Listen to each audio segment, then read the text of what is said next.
This is a diamond created completely by nature. A precious mineral older than life on Earth. We can quantify its value using the 4 C's: color, cut, clarity, and carat weight. But to know what makes it truly special, we must go beyond. At the De Beers Group, we want to share our expertise with those who value these exquisite gems as much as we do. Let us take you on a journey 3 billion years into the past and hundreds of kilometers below the surface of the Earth. This diamond was born from naturally occurring extreme temperatures and crushing pressures. Carried to the surface by deep source volcanic eruptions, it has lain undiscovered for geological ages, until now. With pioneering exploration and mining technologies, we can find and extract it. With expert cutting and polishing, we can bring out its inner light. And with extraordinary knowledgeable people, we can share our passion with the world. From mining to grading, we at the De Beers Group have expertise in every stage of the diamond pipeline. This has given us the tools to build innovative, flexible and enriching courses, both online and laboratory-based, to help you better understand how these stunning gifts of nature came to be. Because if you love diamonds, your customers will too. Go beyond the 4 C's. Discover a story billions of years in the making.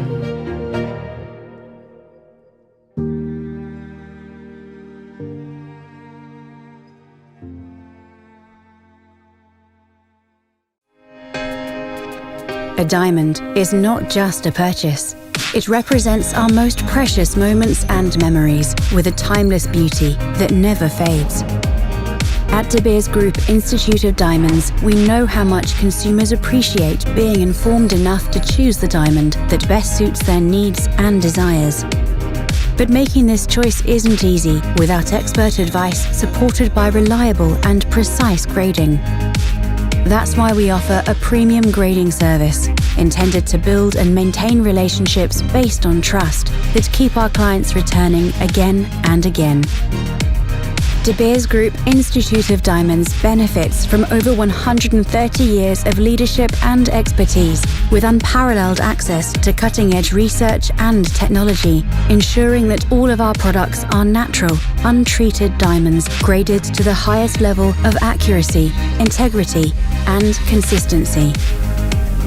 So how do we maintain these exacting standards? First, we operate a strictly anonymous black box system, which allows us to treat each diamond we receive equally and without bias. Second, the technology we use is designed and engineered by us, ensuring uniformity across every single one of our laboratories. And finally, each diamond is carefully studied by no less than 3 highly qualified diamond experts who separately allocate each grade with an expert eye. Our grading reports are designed to help you understand what makes each diamond truly unique. We take pride in being a source of support for our customers and in guiding them from a position of trust through every step of their search for their perfect diamond.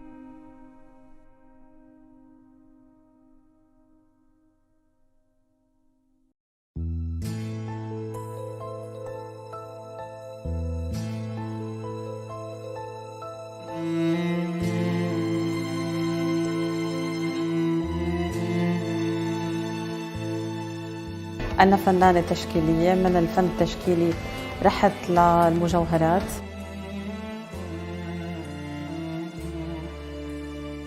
الكولكشن بتبتدي بس ما بتنتهي، يعني مش إنه أنا بنزل كولكشن وخلص لهي السنة وبس.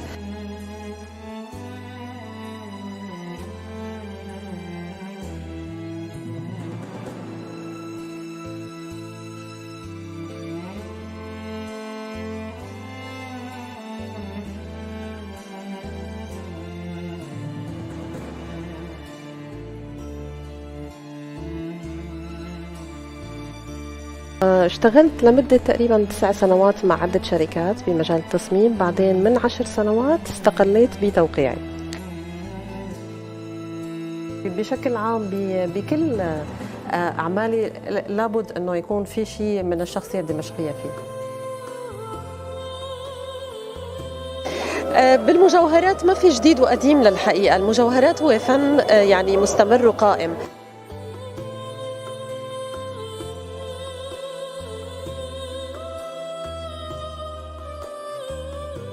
إنه الفكرة الأولى لما بتبلش معي بتبلش بمكتبي، بتنطلق من هنيك على الورق وبترجع بعدين تتطور.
Good evening, Eid Mubarak to all our participants and welcome to the first E-Forum of the New Jeweler Middle East Jewelry Designers E-Forum 2020. Thank you very much for joining us, and today we have one of the leading and established jewelry designers who have come to this webinar to address us, to educate us and inform us on the future perspective of jewelry design post-COVID-19.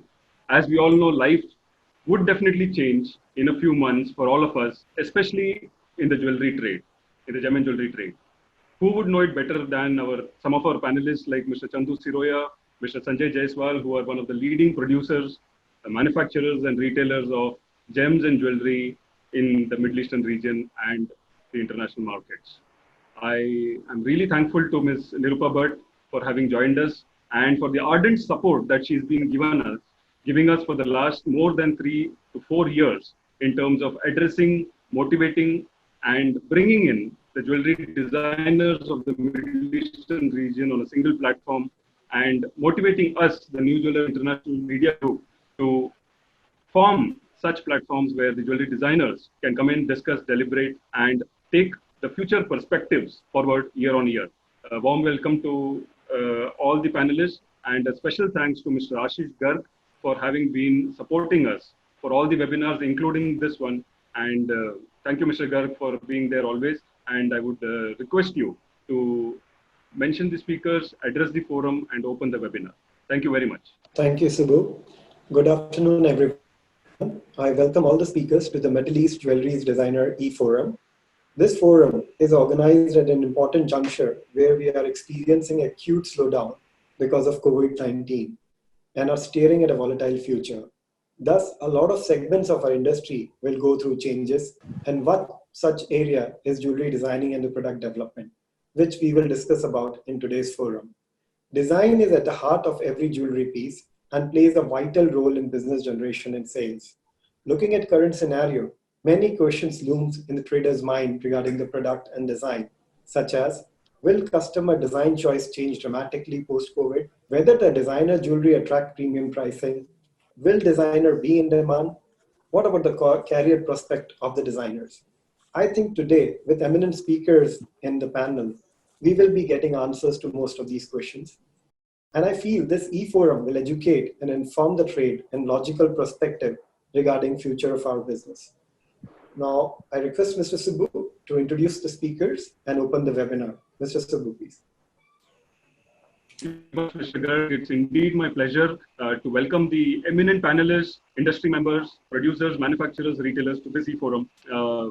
We have 2 sessions in the e-forum. One is comprising of the jewelry designers, the producers, who will be talking about jewelry design as an important element in every piece sold, and the future perspective regarding the jewelry design. The second session that we have is exclusively for technology and education. Now, this is very important session wherein we would be talking about career prospects for jewelry designers, how producers and manufacturers can appoint, recruit, and give assignments to fresh designers as well as established designers. Our first panelist, Ms. Mahal Sibai, who really needs no introduction. Ms. Mahal Sibai is a shining star in the world of jewelry design. She was able to create and carve her own path to become successful and a prominent name in the industry. Mahal Sibai has been innovative. She's been enterprising, and she's one of the first jewelry designers who's been able to expand her business in terms of retailing her products out of the GCC region, which is Paris. This is indeed a commendable effort from Ms. Maha Al Sibai. 2015-16, she was the official sponsor and jury member of Dubai World Jewelry Design Competition. 2014, she was the jury member. 2018, EBDA's Award 6th and 7th edition. She's been there, she's done it all. She's been associated with one of the largest and most reputed jewelry design institutes, the governmental bodies, and she's been very instrumental in taking jewelry design as a profession and motivating young jewelry designers, which she is doing now, to education. A warm welcome, Ms. Mahal Sibai. Fatima Al Khouri is an Emirati jewelry designer from Abu Dhabi. She got the greatest support from her family, who always encouraged her to take up jewelry design. She studied in the College of Art and Design. Fatima started her journey as a jewelry designer in 2017 and launched her first collection in 2018. During the last 2 years, Fatima has been attending many events and participated in activities that have encouraged her creativity, talent, and her contribution to the gem and jewelry industry. A very warm welcome to you, Ms. Fatima Al Khouri. We have Nadia Dajani from Jordan. Very warm welcome, Ms. Nadia, an established jewelry designer based in Jordan, graduated from University College of London in architecture. In her career, she pursued many interests related to art and architecture till jewelry designing took center stage. Her distinctive style, influenced by Jordanian and Arab culture and tradition, enticed one and all. Her exquisite work is featured in many magazines, blogs, and portals worldwide. Her collection has been exhibited in British museums in London, special collection made at the behest of His Highness Prince Amma Aga Khan at the Aga Khan Museum, Toronto, where her work is displayed. Indeed commendable, Ms. Nadia. It's indeed a privilege to have you with us. A warm welcome to you. Thank you for having me. Mr. Sanjay Jaiswal, who's Managing Director, Jewel Goldie, part of SRK Group, one of the largest diamond manufacturers and producers in India. Sanjay Jaiswal has been having his experiences in the diamond and diamond jewelry to more than 2 decades. And today he is one of the largest supplier or largest partner with Tanishq, which is one of the biggest brands in India. Sanjay is looking at expanding his business. He's already expanded in Dubai. The Middle Eastern region is his next forte, and his collections are really enviable to the entire trade, the gem and jewelry trade of the GCC and the Middle Eastern region. Sanjay Jaiswal, a warm welcome to you, sir. Awesome. Mr. Chandu Siroya needs no introduction. He's the Managing Director, Siroya Jewels, and he's also the Vice Chairman of Dubai Gold and Jewelry Group. For a number of years, he's been patronizing a number of jewelers, and he's been a helping hand to jewelers who have been in trouble. They have approached Mr. Siroya with open heart, and he's been there with them always. Correct me if I'm wrong, Mr. Siroya. One of the largest producers, manufacturers in the region, and he's, I would say, a friend of all. A warm welcome to Mr. Chandu Siroya, and help guide the entire trade and gem and jewelry trade through this challenging times of COVID. A warm welcome to all the panelists. It's indeed our pleasure, dear participants and panelists.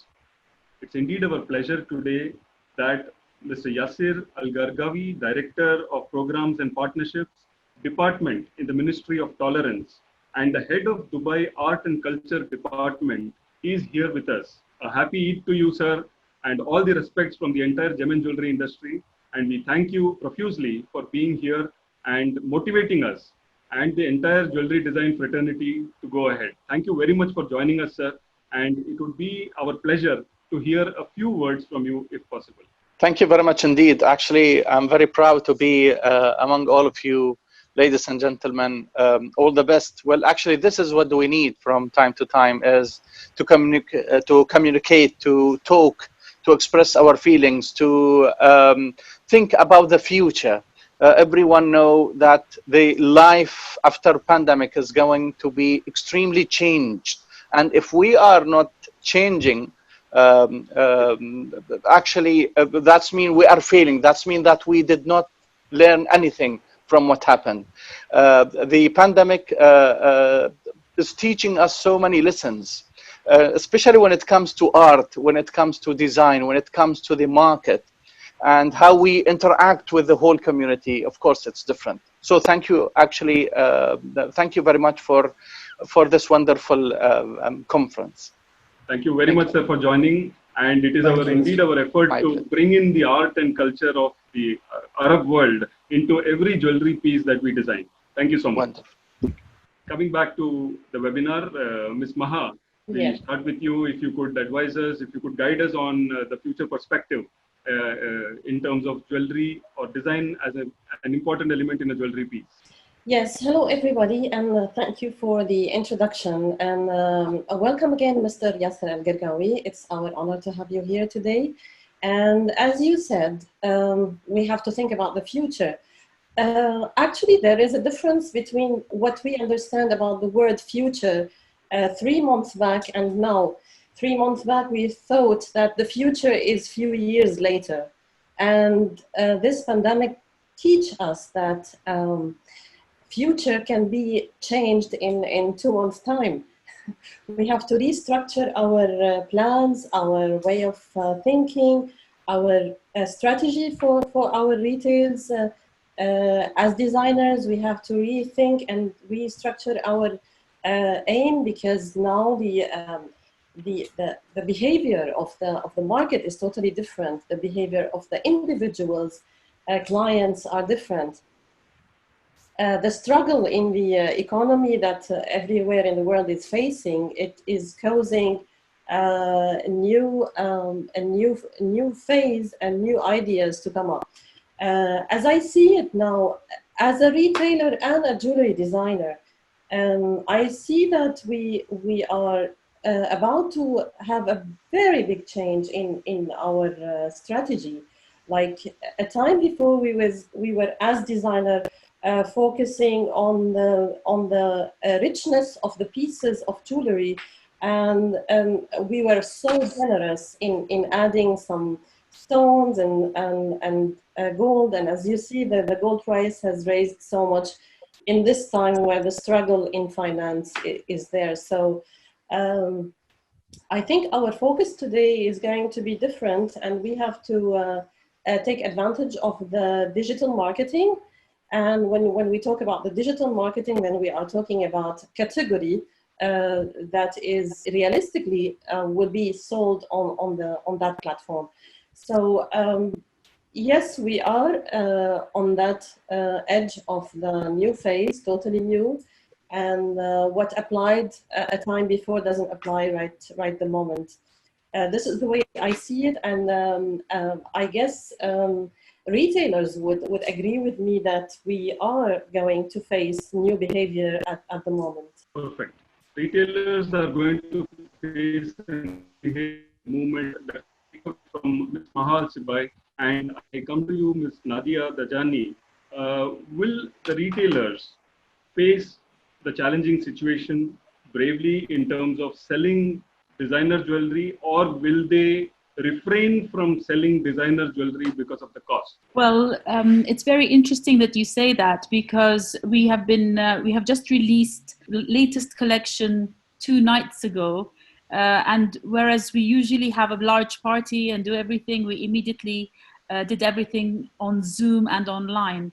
So it is my ethos and way of thinking that yes, I'm going to soldier on whatever happens, and we keep moving, but let's adapt, and adapting to the new circumstances is the most important thing if you want to survive. So yes, it was actually very effective how we did it online. And my suggestion would be for all designers and designers, jewelers, is to invest in an online presence and also in online marketing.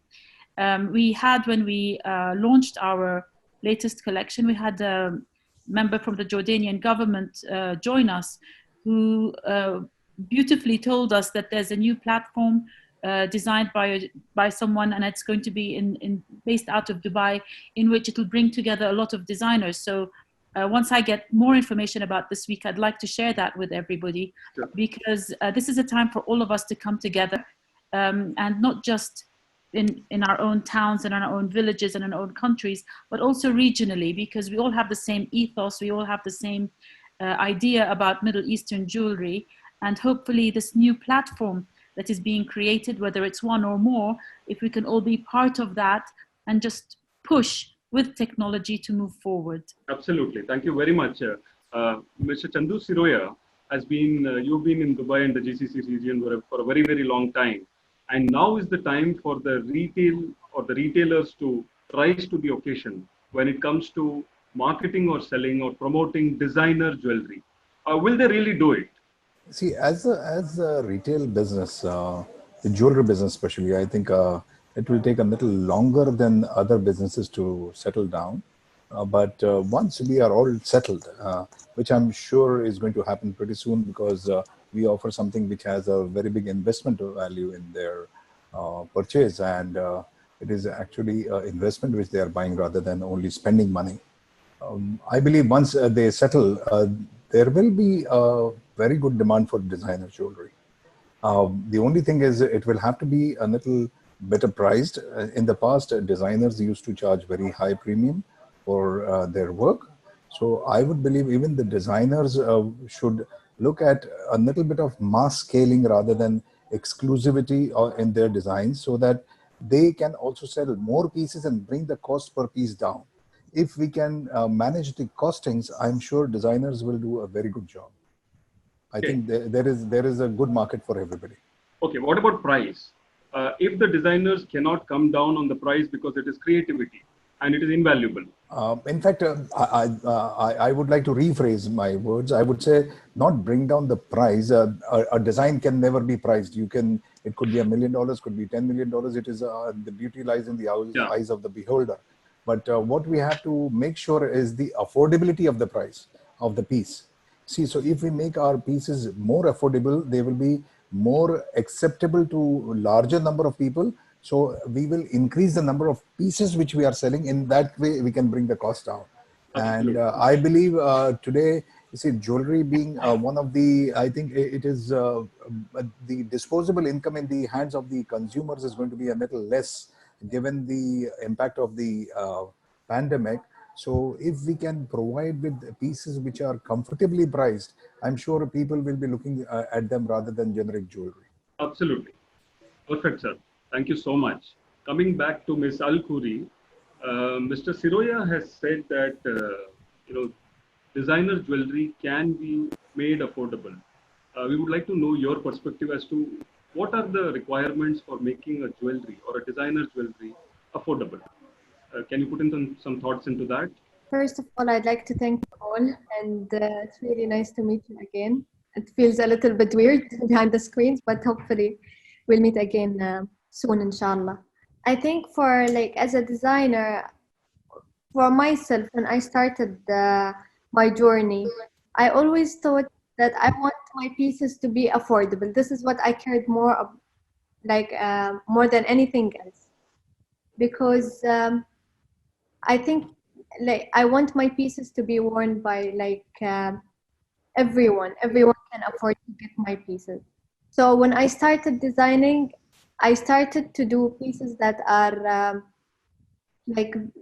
they are very classy, and they're fine jewelry, and they're gold, and they have diamonds, but at the same time I was working with them with the manufacturing to be very lightweight, like the gold, so that it doesn't become very costly for people to buy, and also for me as a designer. It's very challenging, like the challenge that the designers might face. I would say that finding the manufacturer that they will be able to understand each other and what they want exactly. This was one of the challenging parts that faced me in this. Absolutely, absolutely. Thank you so much, Ms. Fatima. Ms. Nadia, I would like to have your opinion on this. Again, coming back to you. while we are talking about jewelry designing, and while Mr. Siroya, as he rightly put it, that the purchasing power will definitely go down now post-COVID.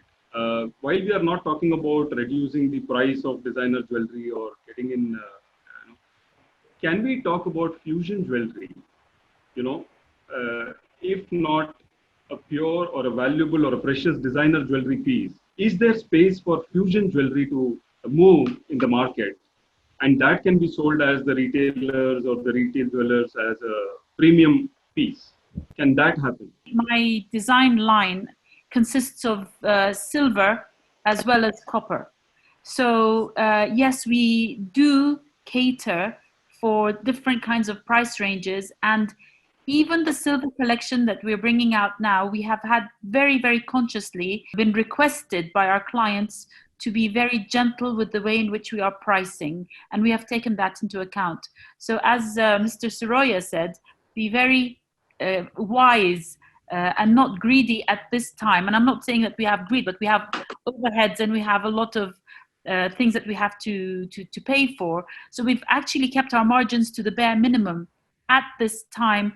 And this has never happened before, but we want to at least keep a turnover going and to keep the interest coming. So yes, we have put the prices down. Now, in terms of turning to another material, yes, we do have a line in copper, but we would and we market that actually internationally, but not locally in Jordan, just because of the rules and regulations of what you're allowed to do here, which I really don't want to get into. But what we do with the copper is that we are able to employ many more women. Our company is manufactures everything in house, and we try to have as many women from Jordan. We empower women by teaching them how to create jewelry, and so we can employ many women to produce. And yes, the marketing techniques would be the best, and the price really does go down, yet however retaining the designer value, which has a premium, but we can reduce that, because really the satisfaction for us is to get the women working and the beautiful piece to come out.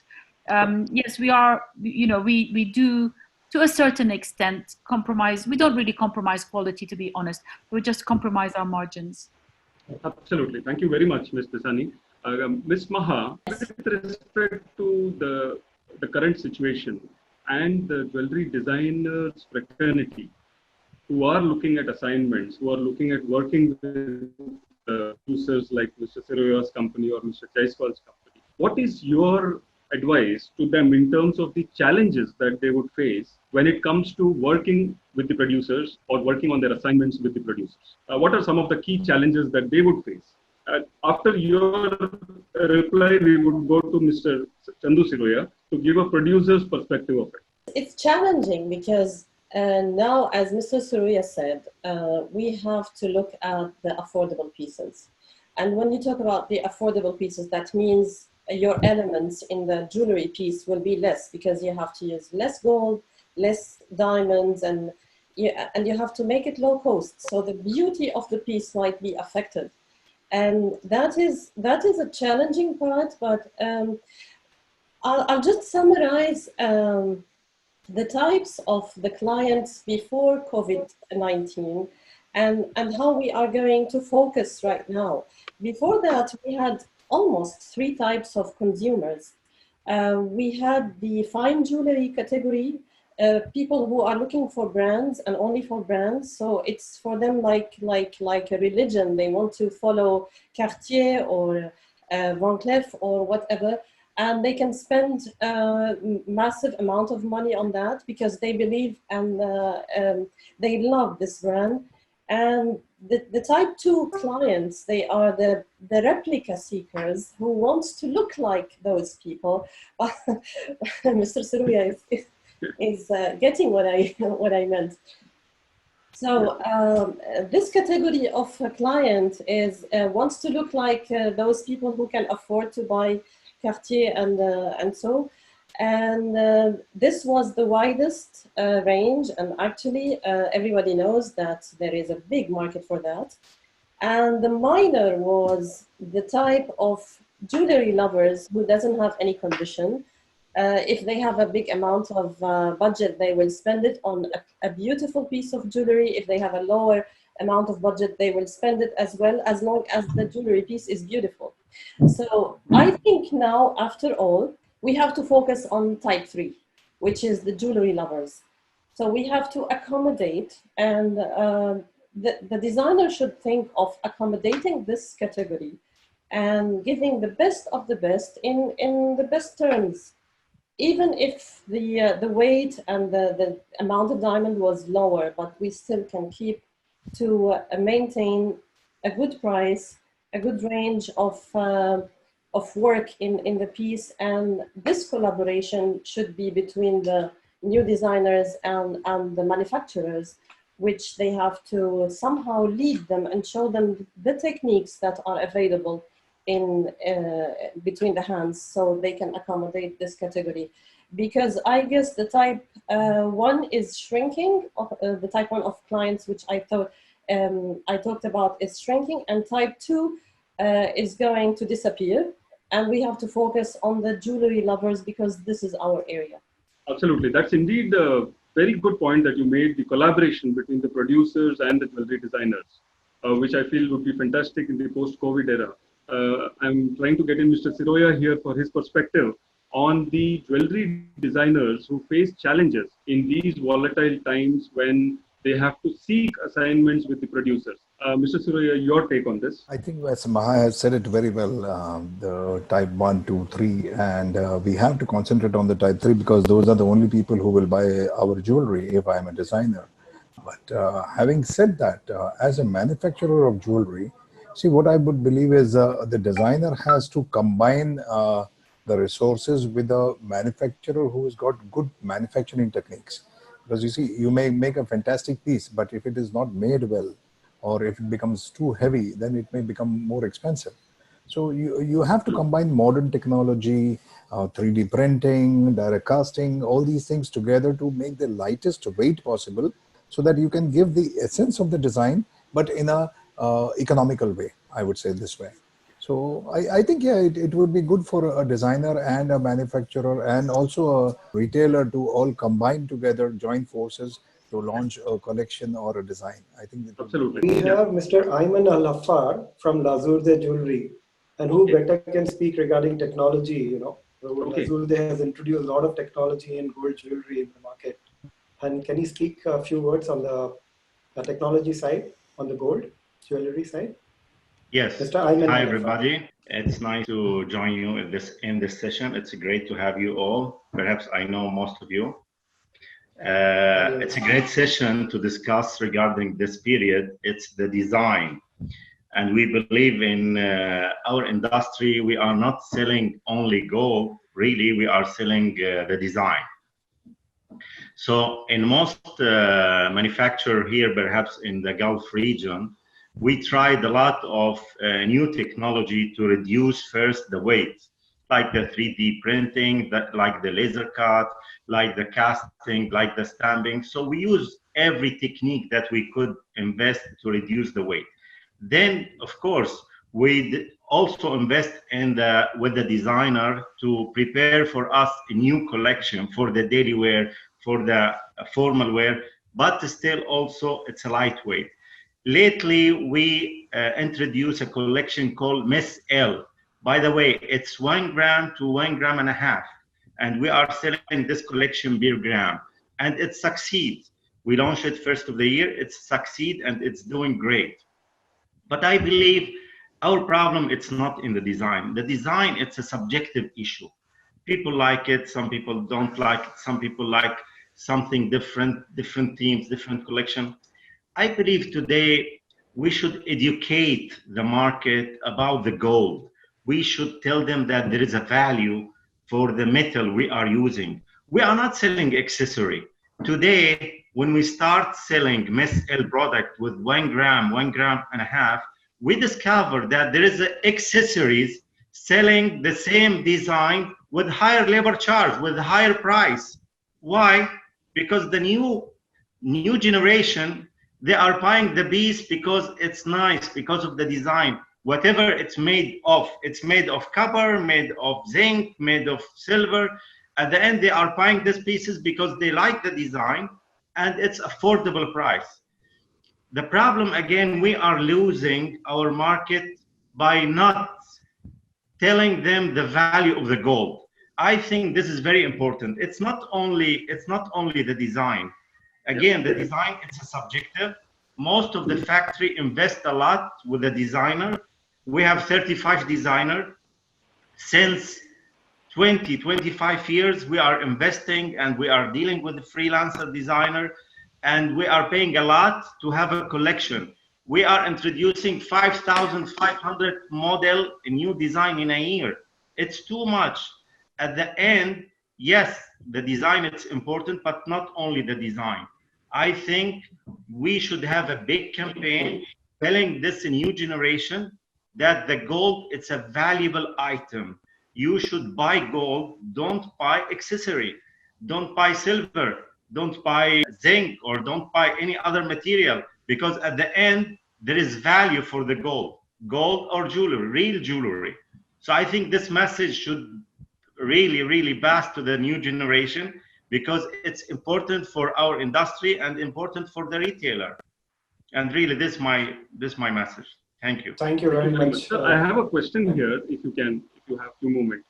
The jewelry designers have been instrumental in putting up the price for every jewelry piece. They have been helpful for the industry in increasing the price of the jewelry piece with their creativity and talent. Do you agree with this? And if yes, what is your opinion? Yes, sure, I agree.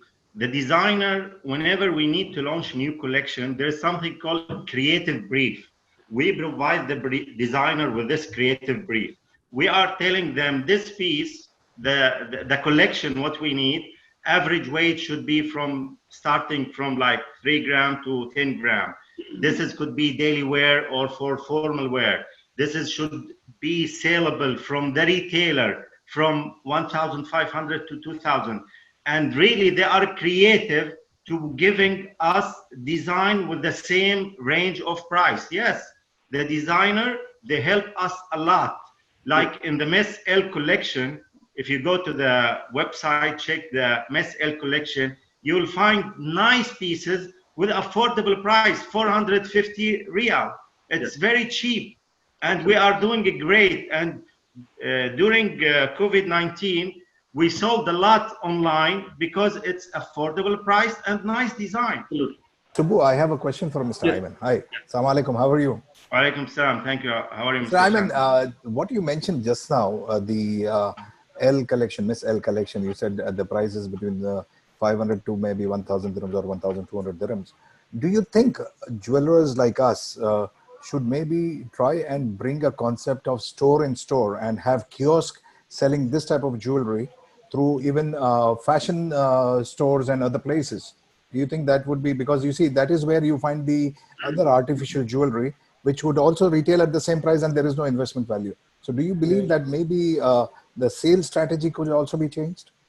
Yes, this is what we are preparing as a strategy now. We are launching this collection not in jewelry shop, in fashion shops with a fashion retailer. You will find now Miss L not in the jewelry or gold shop, with different fashion retailer. And this is the reality. This is the new strategy worldwide, because women nowadays or the teenage will not go for gold or jewelry showroom in specific to buy. They need to buy going to Zara. While she's in Zara, she will find shopping shop, Miss L or other brand, and she will buy this piece because it's affordable. It's 500 to 1,000 Riyal only. I think we are on the same page here. Yeah. I have a comment here. I have a small comment here where I think that branding is very important right now. Even if you are selling a very cheap stuff like as you said, 1 gram piece or 2 grams. Branding and making the consumer understand the DNA of and the story of the collection, because nowadays the consumer doesn't want to buy a random piece. They want to show what they are wearing. Okay, this is the way it's working with the society structure. They want to show and they want to be proud that they are wearing of this collection, which has the story of whichever. So building a DNA and a story and a branded collections is a key where you can reach the biggest range of people. And even before the COVID-19 phase, I've attended so many seminars talking about the struggle in the industry. The struggle did not start now. It started a few years back when the marketing was very strong for the wearable items, the fashion items like shoes, dress, and so. So a consumer wanted to, if they have $10,000, they want to spend it on a dress or a shoes rather than buying a piece of jewelry, because jewelers were so busy with their issues, they did not work on marketing. So we have to, as Mr. Ayman said, we have to educate our consumers that what you are buying is valuable. And when things goes wrong in the world, like what we are facing now, nothing has the value more than gold and jewelry.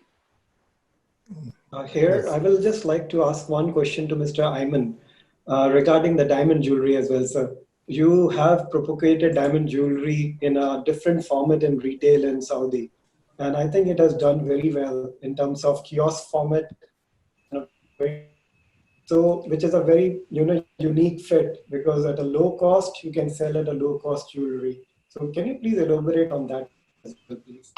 Yes, it's a great notes from Mr. Ashish. We developed a concept before 2 years for affordable jewelry, diamond jewelry. In Saudi Arabia, in specific, always the end consumer, when they think to buy jewelry, they think to spend a lot of money. And always they are afraid that whenever they need to buy a ring, it's 10,000, 15,000, 20,000 riyal. But we start with a concept that why we shouldn't launch a concept for a jewelry affordable diamond. So we collaborate with the KGK, with Ashish, and we develop a concept called Kinaz. And this Kinaz, it's a kiosk in the most of the malls in Saudi Arabia, and it's selling affordable, nice, trendy jewelry design. When I mean jewelry, it's a diamond design. There is no gold in this kiosk. What we discovered that we are selling in this kiosk, it's a Kinaz called Kinaz by Lazordi. What we are selling is more than what we are selling in Lazordi showroom. Why? Because it's affordable piece. It's from 1,200 riyal and above, and the transaction per invoice is very high. While in Lazordi, the end consumer, they are afraid to enter the showroom. While when they are passing by near the Kinaz kiosk, they are stopping and buying this small and trendy pieces. And it was a success story really in the Saudi Arabia. I believe in Dubai it was exist before, but in Saudi Arabia we are the first to launch it in Saudi Arabia, and it succeed. Thank you. Over to you, Sabu, please. Thank you very much. That was Ayman Al-Hafar from Lazurde. Thank you so much, sir, for your inputs, and we are really grateful for your presence. Thank you. Thank you. Thanks for you.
moving forward, getting an international perspective from the producers, we have Mr. Sanjay Jaiswal here from Dwell Goldie.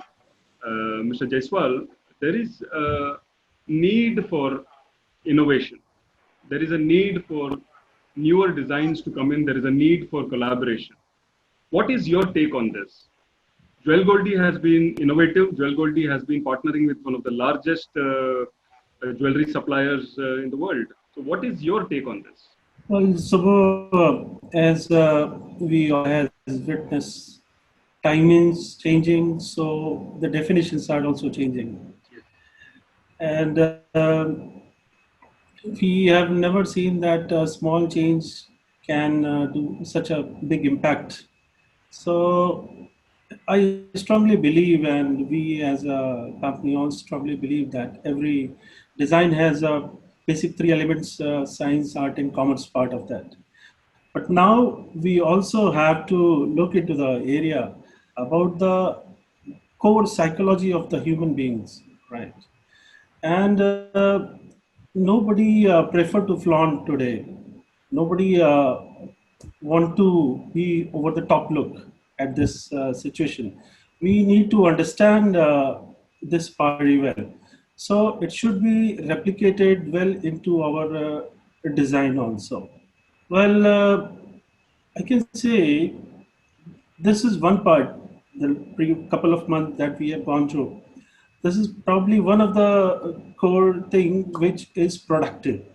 You know, no production is happening, but the real production during these two couple of months, 2 3 months, the actual production was possible in the design side. So we had a very good time together to look into the possibilities, what is the need of future, I mean to say post-COVID scenario. Now, apart from the science, art, and commerce side, when I say the psychology of the basic human being, so, you know, if we divide the buyers, it could be in three part. Maybe those who are, into the category cut deep, those who are affected a large due to some job security or the earning part. Maybe this could be 25 to 50 year of age category. And second part could be, I think, a 10% of the patient which behave, stay calm and carry on kind of a condition. So their buying behavior will remain same as it was. But the most interesting thing to my perspective would be the consumer who are in the hibernate mode at the moment. A hibernate and spend policy they will adopt, and they will be the young generation, maybe 18 to 35 kind of a category. They are most touched with the things that happened, and there we need to touch. And I think in future, when we are talking about the new designs and the techniques or the innovation side, we should be very precise. What I see personally, the classy and yet very elegant design will be the key to focus on. And your product should be versatile enough. And this is my take on your question. So, Absolutely, absolutely, absolutely. You're right. So this comes back to one question. While we are talking about the younger generation coming into the retail stores to buy jewelry, will they have the purchasing power to buy designer jewelry? well, as I said, when the definitions are changing, we are also going back to the basics in our behavior, right? Yeah. So there is the clue. No, classy thing is still back from the Yes. past. It will come into the present thing. And when I said these kind of a generation is in the hibernate and pause mode, they will watch and they analyze more than us. We most Yeah. of the, as a tendency, we are very reluctant to change. Maybe we are tend to change, but we are reluctant. And these the new future of they are very, their thought processes are on. So they will come to the basic, they will love to be classy yet elegant and modern, but not Absolutely, very absolutely. chunky and heavy. Thank you so much for your opinion. Coming back to Miss Maha and Miss Fatima, younger generation, will they go to the store to buy designer jewelry? Is what Mr. Jaiswal now explained. With respect to the UAE as a market and as a tourist market, what is your take on this? Yes, absolutely. What I've noticed, basically in my journey when I started my business 10 years back, I faced so many changes in a very short time. Considering the market, how I had to plan in the beginning, and now the consumer has changed throughout the 10 years. And today, what I see, yes, definitely the new generation is going to look for a designer jewelry more than anything else. And they want to, as I said a while back, they are looking for a story I'll give you an example. Maybe we shouldn't talk about some famous brands, but it's a successful journey, so we can learn from um, like Pandora when they launched their bracelets, and so they had a story behind it. Like it was talking about friendship, love, and relations, and some symbolic issues that we really miss in our life. Like it was emotional issues. So um, the new generation is looking for that area. They want to have their philosophy book throughout what they are wearing, because fashion and jewelry, they are a way to express personalities. So what I wear is expressing me. And especially the new generation, they understand this very well. They don't want to copy each other in a way, but they want to express what they feel throughout what they are buying. So if we focus on fulfilling this area in our designs, that will be successful, because this is what I can see in the new generation. This is what I face every day. Like when they come for a custom design even, they believe that Maha can give them what they are feeling. It's not only just gold and diamond, and so it's a story that they want to express. And I think there's a very wide area for this. If we work on our concepts in a way, it will be more trendy for the new generation. So excellent. That's really motivating. Ms. Fatima, your opinion on this? Will the younger generation come to the retail store to buy designer jewelry? Yes, I agree with Ms. Maha. The younger generation, especially here now, and I can say in the UAE, I think the way and the way the younger generation and the girls are thinking is changing a lot. And before we were noticing that they are looking for the brands, the like even if it was like pieces that are repetitive and everyone have it. Now they are searching for the pieces that are unique and that has like under a designer, not a piece that they can go and they can find in every shop. So I think it's a very good change for us, but at the same time we have to really work hard in the designs that we are going to be presenting for these people. Of course, yes, of course. So may I ask something? We have Miss Bhatt here. Miss Bhatt, please welcome. Your opinion matters a lot. Please. Yeah. Thank you. I have a question. We have been, we are hearing all the experts, and there is a theme which is coming out is about the experiential buying. They go somewhere, they like something they want to buy. We also heard that there needs to be a story behind something. We heard about branding, what Ms. Maha said, Mr. Hafar said about the Miss L collection, that's branding, etc. The question I have is, and Ms. Nadia, for example, mentioned about the women workforce who is supporting and working in her business. The question I have is, I think the designers really have a great opportunity to be able to help the industry to promote the story by talking about the sustainability, which includes the provenance claims. Where does this maybe gold come from? The individual gemstones come from? What good does this gold do in the countries from where it comes? The diamonds from where they come. There is a beautiful story the socio-economic development that happens. I think Mr. Ayman mentioned earlier about the story of the gold. I think this is something which, in my opinion, the designers can really bring about when they make a piece. And I have been constantly looking at Maha's piece. I love the collection that she has in the pendant that she has, and I've seen that. And that means, and when I visited her place, the story that she told me, it is so important for me that if I ever want to buy something, I can afford it, I will certainly go to her place and buy that. And I think that is where we are talking about the price. Price is certainly very important. The consumers will, but I think what we as an industry, in my opinion, have to really work hard to take them towards value rather than just focus on price. And that is where the story, the provenance claim, where do these diamonds come from, what good they do, because the younger generation is certainly all about that. They love to hear these stories. They are about this. And especially after all that we have all been experiencing, I think for many of the young people, millennials, this is traumatic what they are going through. This would certainly help. And I would like, the designers here, Mr. Jaiswal here, and I know in Tanishq they do a lot of such work. But I think how can we really use this, Mr. Siroya?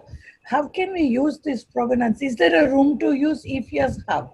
Yes, absolutely right. There has to be a story woven. Absolutely right. What I would like to say is that every piece which we sell, we are selling a dream. Otherwise, it's only gold and it's only a piece of carbon or whatever. So every, whether it is a designer piece, a generic piece, it is always a dream. It is always good to have a story, definitely. But I believe as a retailer, it is more challenging to reach that pocket of the person. And that is the reason I said we have to have a price consciousness. Of course, a designer piece will be a little more expensive than a generic piece. But if we are not price conscious, we will be outpricing ourselves. And the customers might end up buying the imitation pieces or might end up buying something else. So we have to be very conscious about the price. And that is what I meant. Absolutely. Absolutely right. And as Ms. Bhatt rightly said, the story woven across every jewelry piece is most important. 100%. And as you rightly said, pricing is also very important. So there has to be a merger between aspiration, the dream, the talent, and the price, which I'm sure the jewelry designers would be listening to us right now and planning it out. Here we have started getting questions. Subbu, can I just add one thing Yes, here? ma'am. I would really appeal Yes. Mr. Siroya and Mr. Yasser, who is here as well from Dubai. And Mr. Ayman, I'm sure is doing that. I have unfortunately not seen all the collections. My apologies for that. But I think this entire GCC region, it has such rich culture. Yes. And I think can these Dubai Gold and Jewelry Group, also some trade bodies along with some designer, I think we need to really think of how can we bring in such collections so that there can be a story and you create such stories maybe twice, thrice a year, and the others will interpret those stories and kind of present it to the consumers, because it's not going to be easy. Chandubai, you are absolutely right. At the end of the day, price is the key. It is not going to be easy to change everyone, but I think we'll have to start making some changes. How do we change the behavior? It's a huge task. We can't do it. No one can do it by themselves. So we'll all have to work together. And I think that's where the trade bodies like yourselves and working with large retailers, manufacturers, I think play a very significant role. I agree. Yes, we should definitely look at it. And in fact, as the Dubai Golden Jewel Group in the past, we've had a design awareness meets also. We have had design competitions also. In fact, we ran some designer classes also. So we are always for supporting anything which can help the industry and the manufacturers as well as the designers. So if anybody has any suggestions, we would definitely be very happy to look at it as the Dubai Golden Jewelry Group. On this point, You know, when we come to digital marketing, we talk about influencers, and all the companies, they are hiring influencers to promote the work and to show more and more on the platform. What I see today, if you want to build a strong story, maybe the big companies should try to make the designer is the influencer, like work on that, because it will be more trusted than to hire an influencer who will promote for this company today, and the next day another company will pay for them, and then another company will pay. So the consumer will be confused between the so many items that are being exposed by the same influencer. But when you invest in one good designer and you make them the story of the collection and make them the influencer, I guess it will be more successful. Yes, Mr. Siroy. No, I said point well taken. Yeah, Absolutely. we should try that. Yes, I just continuing from a few of my colleagues, what they said with regard to design and identity. Selling a story is vital. I mean, how can you be a designer if you don't want to say something with what you're doing? The ethos of our company and our designs is basically explaining who it is that we are.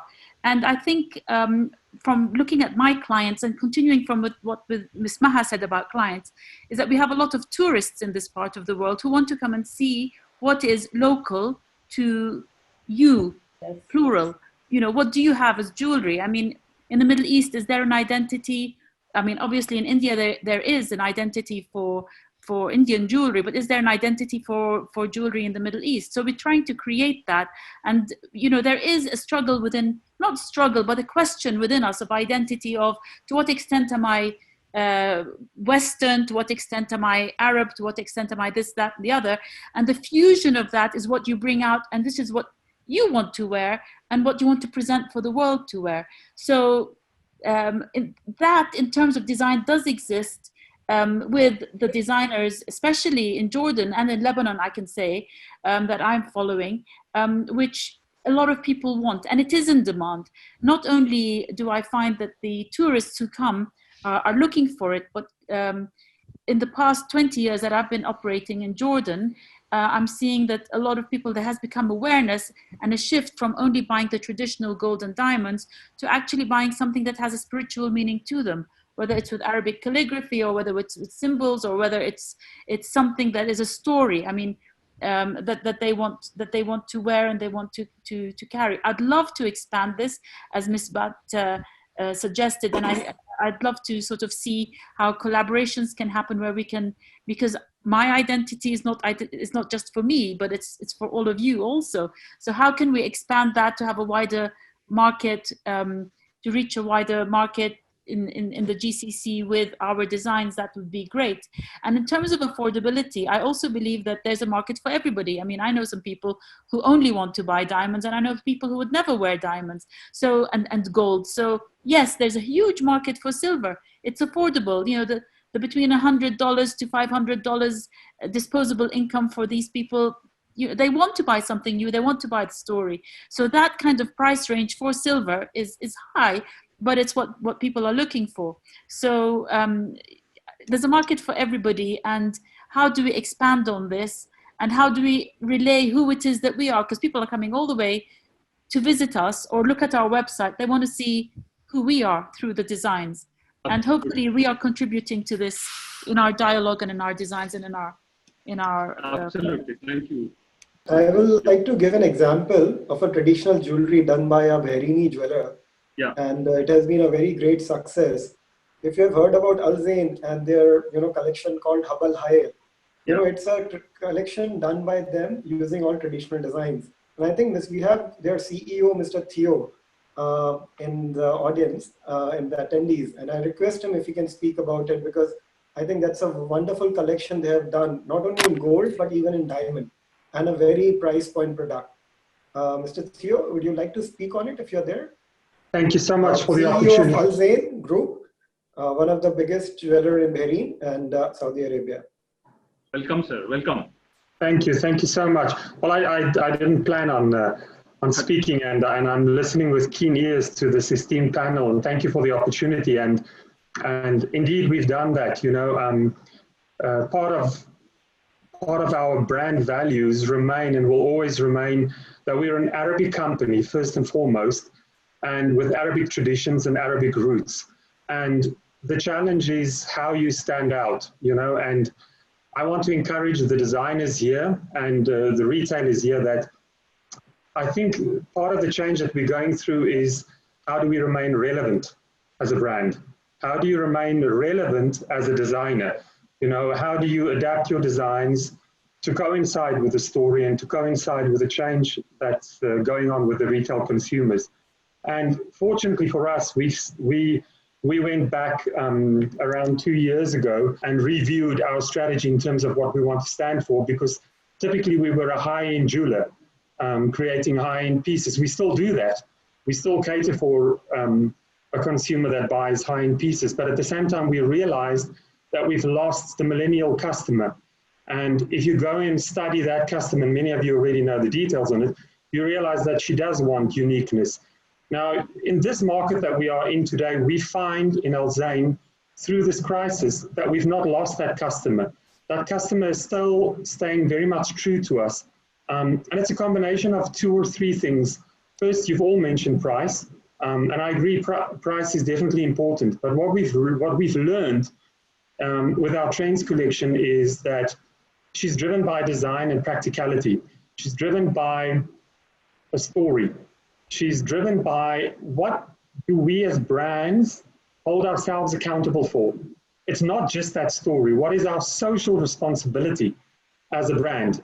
You know, what do we contribute as Al Zain to the Middle East? And this younger consumer wants to know that they support a brand that is not just taking something from them, and that is not just throwing them with clever and smart marketing ploys. They want to know that they are buying a promise that can be kept, and a promise that is proven, you know. And so we really had to play on that without going overboard. So, you know, I encourage all of you that stay true to your roots. You know, that I've been all over the world, and I have yet to come across a civilization that has such a rich history of art and Islamic art and traditions as the Middle East culture has. And there's so many amazing designs and patterns yet to be used and reused and modernized that really the sky is the limit. And that's really what we do. So, you know, we're staying true to our roots, and we're about to launch a new collection in 2 weeks' time. And we take the old and we modernize it and we give it a twist, and we make sure that it's seasonal and that she can wear it today and that she can wear it tomorrow. And if she feels like changing, then she can change it, you know. And so it's not necessarily a new recipe. It's just taking what we have and working with it and modernizing it and keeping it relevant. But social responsibility as a brand, as a designer, as an ethos and as a value has become far more important than it's ever been. You have to know what you stand for, and you have to be able to live and die by it, basically, as a brand. Sorry, it wasn't meant to be this much, but I hope it helps. Thank you very much. Thank you, Mr. Theo. Thank you very much. That was Mr. Theo from Al Zain Jewellery. Thank you so much for your opinion. We move on to the question and answer. We have time only for one question, which is open to the panelists. Can designer jewelry be mass manufactured? Any of the panelists, the jewelry designers as well as the manufacturers, can take up this question. Can designer jewelry be mass produced? Yeah, Anyone hi. who wants to take this question? Yes, it can be mass produced. Why not? Okay. Mr. Stiroya, can it be mass produced? And Yes, sure. will it still have the value? You see, when you say mass produced, what do you mean? The world is a huge market, and we sell to almost 30 countries. So when you produce even 50 pieces for each market, it will become 1,500 pieces. So it can be mass produced, anything. The idea should be, it should be sellable and it should be affordable. I think that is what I believe, and anything can be produced. You see, it would make sense to any designer also to have their products sold out of 500 shops rather than from 2 shops, because it will Absolutely. give them the exposure and it will give them the value also. Thank you, Chandu, for your feedback. There's just a little bit I would like to add to it. In my opinion, when it comes to the piece for the designer, it can be mass-produced, yes, but I think it has to be a value piece, which is bringing the consciousness to the mass around the world. Then it has sense, because then that message is delivered to the world of the awareness, whether it's global warming or some other serious issue brought up, and that is spreading as an important message which you then carry on. And in that case, yes, I think the more the better, because Yes. it carries very important value spiritually, and in the fact itself that we're not just the designers, but also we are at the service to the planet, giving back. You know what I mean? Absolutely. Thank you Yes. so much, Ms. Naida, for your comments. We would like to bring in our technology and education speakers now. Technology and education plays a very, very important role in the gem and jewelry sector. And today we have stalwarts from the education sector, Ms. Naida Abbas, who is the assistant professor CAS, Syed University, a creator and a jewelry producer herself. We have with us Mr. Tarun Jain, who's educationist and an academician. While we move on to the next session, we would like to profusely thank our first session panelists, Mr. Chandu Siroya, Mr. Sanjay Jaiswal, Mr. Ms. Al-Khoury, Ms. Maha, and Ms. Nadia Jazani. Can I ask Mr. Ashish Garg to say a few words as a vote of thanks to all our speakers and panelists here? Thank you. It was really an enlightening session, and fantastic comments from all the speakers and the panelists. Chandubai has always been a guiding force to the industry in Dubai. Nadia has really added a lot of dimension from the design side and from the Jordan. Miss Maha, as she always have been great, innovator in the design field and a supporter. And Ms. Fatima, thank you for joining us, and Mr. Sanjay for giving input from the production side. It was really interesting session, and also Mr. Ayman Al-Afrar and Mr. Theo, who has given their comments, brief comments in between. So thank you so much, everybody, for joining, and it's really a pleasure to have you here, Mr. Sabu. Thank you, Mr. Ashish. Thank you, speakers. I would like to introduce our technology and education panelists. This is a diamond created completely by nature. A precious mineral older than life on Earth. We can quantify its value using the 4 C's: color, cut, clarity, and carat weight. But to know what makes it truly special, we must go beyond. At the De Beers Group, we want to share our expertise with those who value these exquisite gems as much as we do. Let us take you on a journey 3 billion years into the past and hundreds of kilometers below the surface of the Earth. This diamond was born from naturally occurring extreme temperatures and crushing pressures. Carried to the surface by deep source volcanic eruptions, it has lain undiscovered for geological ages, until now. With pioneering exploration and mining technologies, we can find and extract it. With expert cutting and polishing, we can bring out its inner light. And with extraordinary knowledgeable people, we can share our passion with the world. From mining to grading, we at the De Beers Group have expertise in every stage of the diamond pipeline. This has given us the tools to build innovative, flexible and enriching courses, both online and laboratory-based, to help you better understand how these stunning gifts of nature came to be. Because if you love diamonds, your customers will too. Go beyond the 4 C's. Discover a story billions of years in the making.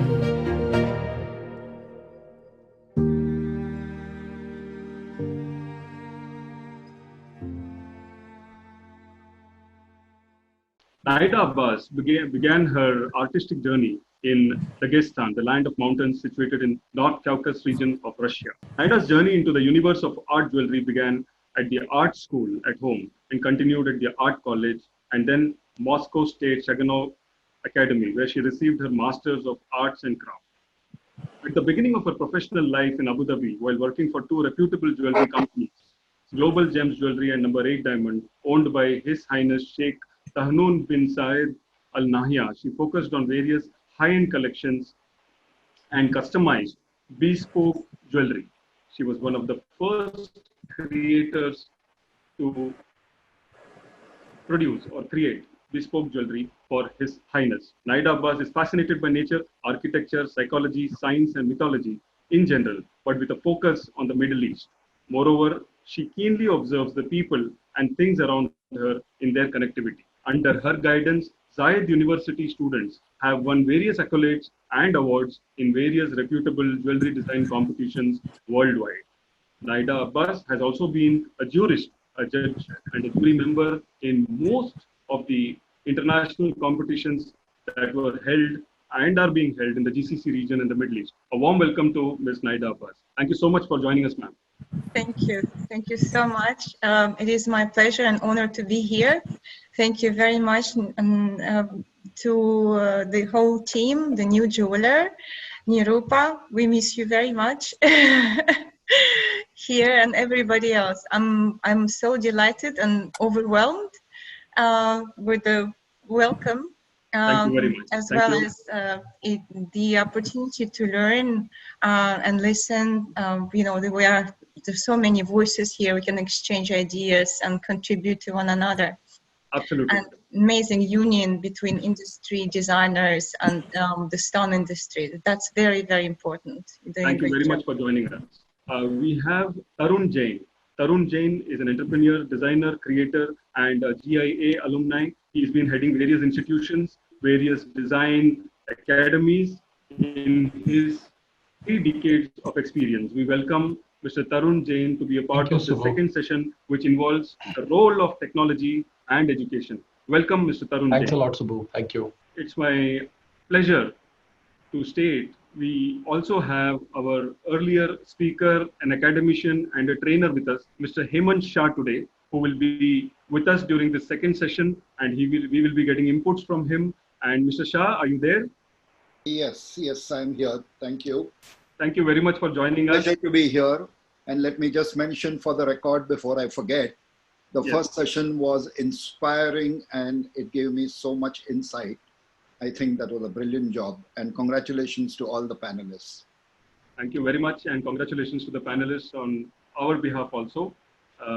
We start the second session, the role or the importance of technology and education. We start with Ms. Naida Abbas. Tell us, ma'am, we are moving towards a very volatile, very peculiar situation post-COVID. As an academician, what is your take on this, and what is the stake for students in a post-COVID era? That's very interesting question. There's a lot to say, and I'll try to be as short as I can. Now, we're living in a new era, and we're basically rewriting a history. And as educators, we have to be aware of the new ways of giving the knowledge, as well as be very careful and intuitive, and to be flexible and open to learn, because I know that many faculty teachers were struggling in the beginning. Now it's getting better, and I'm sure it's going to be better in the future. Like technology devices like apps, meetings, Zooms, video calls, and master classes, conferences, it's all going on, and it will stick around. So that is, I think for us, is an opportunity. There are, of course, challenges, but there are also benefits. Like, for example, at Zayed University, if we were, like many other institutions, if we were having challenges to bring a specific, say, professor or the artist, and we were not able to do that by several reasons, now it's available, which we didn't even think about it. right? So now this is what the opportunity lays where. And also, for example, if you have different campuses, brands around the world, you can now bring it together. Before we were conducting our sessions and courses on different campuses, now we are combining this together, you see. So the other thing also that what also became obvious that if students were preserved, now they are more transparent, just like teachers are more transparent with students. And it's a new way of connection, surprisingly, right? So that's something very interesting. And I think it's an opportunity for us to learn as well from the younger generation, because some suggestions they give you, you like, wow. I mean, you know, that exchange is we're not only teaching, but we're also learning along the way. Absolutely. You know? Absolutely. Yes. Thank you so much for your opinion. We come to Mr. Tarun Jain. Looking at the situation now and what Ms. Naida said, regarding the courses and the evolution of the courses, what are the challenging times that the student would face? Most important challenging time that the student would face when he or she comes into the industry after education? See, Subbu, today's webinar is for jewelry designers, and I have so much of thoughts in my mind that I can speak for 2 hours, but I would limit myself to certain point what you have asked for, and I will straight away just come to the point. First of all, let me explain that we all know jewelry industry is a tough area, tough in a way. I would give an example. Getting into jewelry business is like getting over a fast speed train. You are starting a high speed train, and starting a high speed train needs a lot of effort.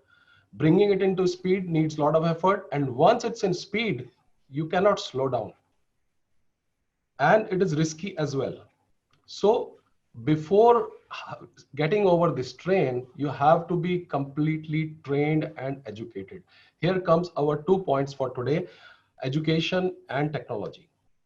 So for those designers, for those newcomers who are starting the jewelry business, who are planning to start, I would suggest them to educate themselves, educate in a 360-degree way. We have seen a driver who's driving a train, his child has grown up from childhood, he has learned it, that's fine. But now you are not that child, you're a fresher.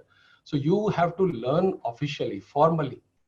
Those people, what I mean to say is those people who have learned from their family tradition, they are fine. They will always do because they have a reputation behind them and they have a learning from childhood. That's fine. For newcomers, you need to formally train yourself. You should have 360-degree learning. 4 points in 360 learning, I would say. You should learn marketing. You should learn valuation. You should learn manufacturing. You should learn designing, and you should learn purchase. Then there is no challenging time. So you mean to say that they have to be an entrepreneur rather than just a designer in the new era? Not an entrepreneur, because to be an entrepreneur, you need a different caliber. You need finance, you need support, you need a team. So everybody cannot be an entrepreneur, but you develop everybody as an entrepreneur, then he would be a successful employee. Whoever has the capability, if he gets the opportunity, he will definitely become an entrepreneur. Everybody cannot have that opportunity. But to be a good employee, he should be trained as an entrepreneur. Absolutely. I would like to get Mr. Hemant Shah here. Mr. Shah, your opinion on the young and fresh jewelry designers who are moving into the industry or who are supposed to get into the industry. Important challenges that they would face or the preparedness that they should have so that the industry embraces them. What I'm going to say is not only for the new designers who come in, I believe this is true for every designer who's there. Yes.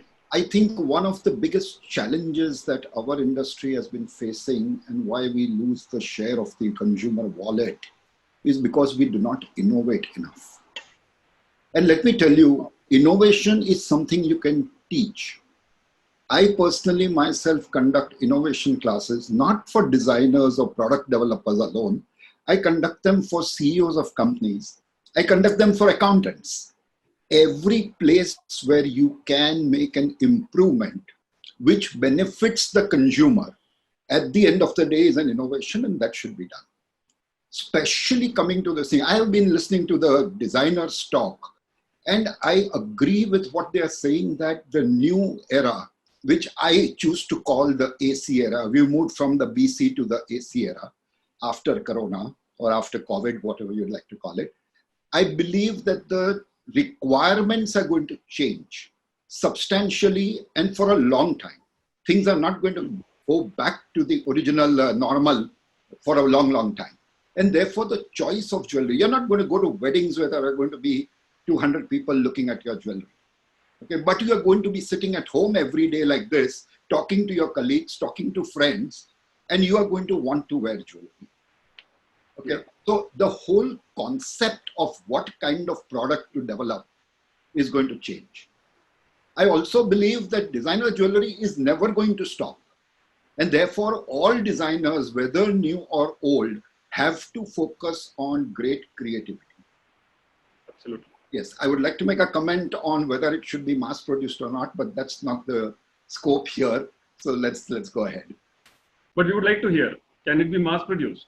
It can be mass produced. Whether it should be or not is the question. All right. Okay. All right.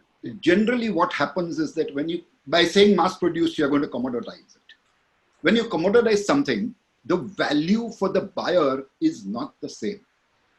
And I think one of the best examples I can give of this, especially staying in India, is the diamonds. I'm giving an example pertaining to the jewelry. When diamonds were rare, there was a time when shopkeepers, when retailers of jewelry would not display diamonds on the counter. Once you enter and ask for diamond, they take it down from under the table and bring it up for you.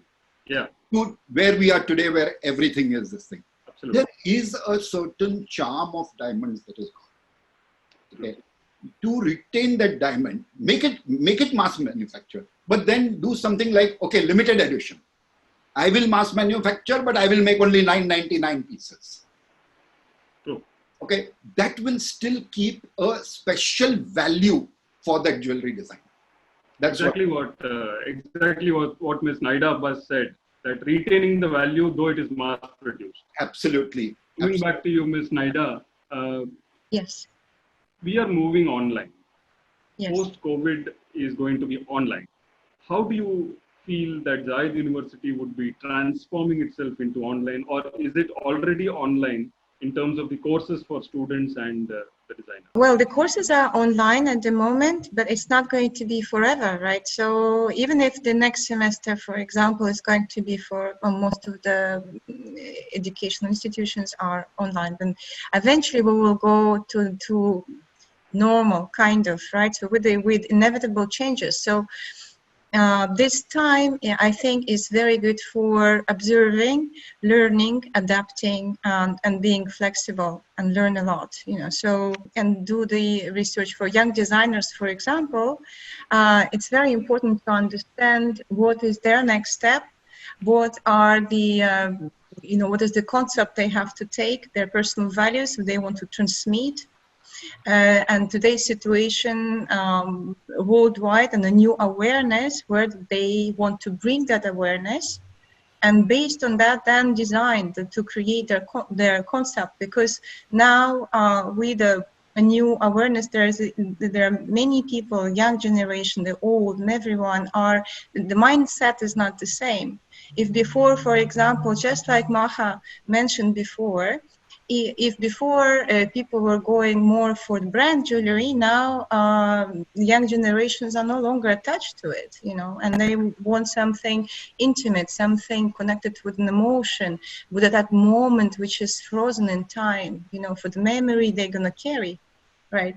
Of course, there are important events like New Year or birthdays, weddings, anniversaries, and so on. That is also something to take into consideration, but also sustainability on the way you produce the piece.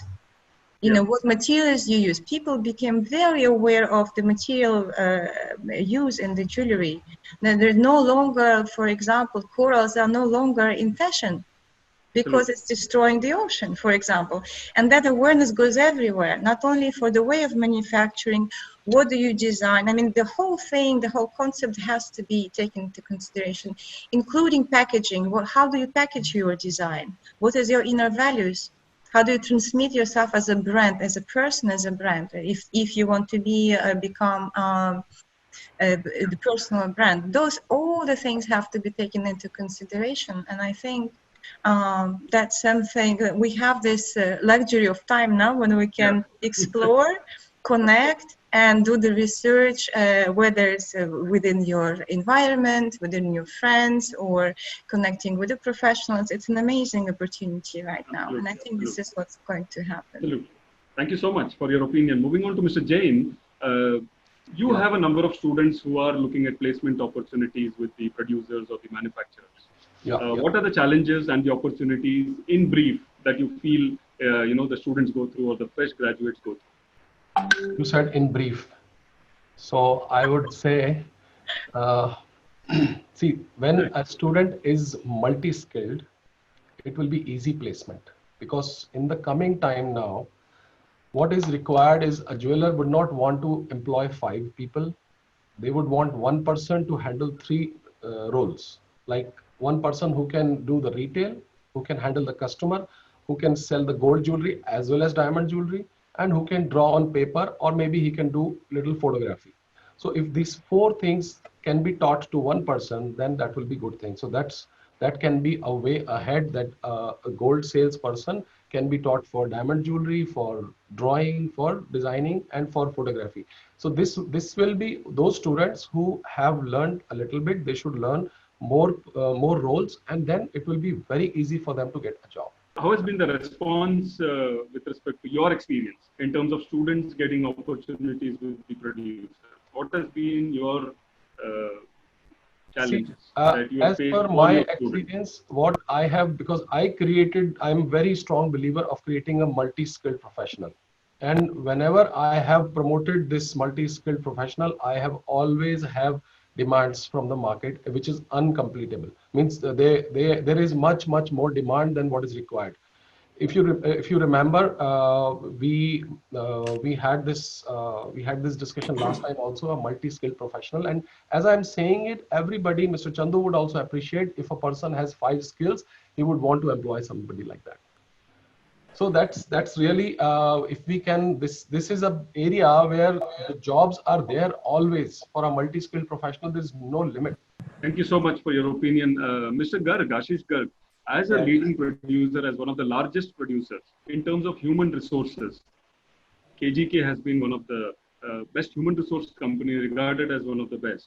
What is your take on the young designers coming into any manufacturing unit or production unit? How welcome are they? Thanks, Ibo, for bringing me in. And definitely, I agree. I'm actually proud of the fact that KGK is called a training house for lots and lots of, professionals who have joined us and who have learned the tricks of the trade and have started their own business, have joined the company here and worked with us.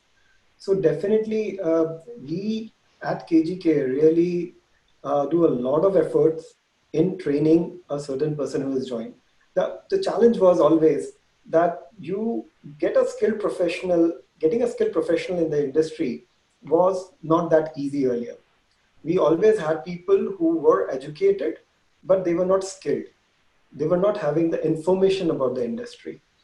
So when we used to have trainees coming in from the jewelry background, those people still had some, information about the industry in their blood, and we were able to mold them much better.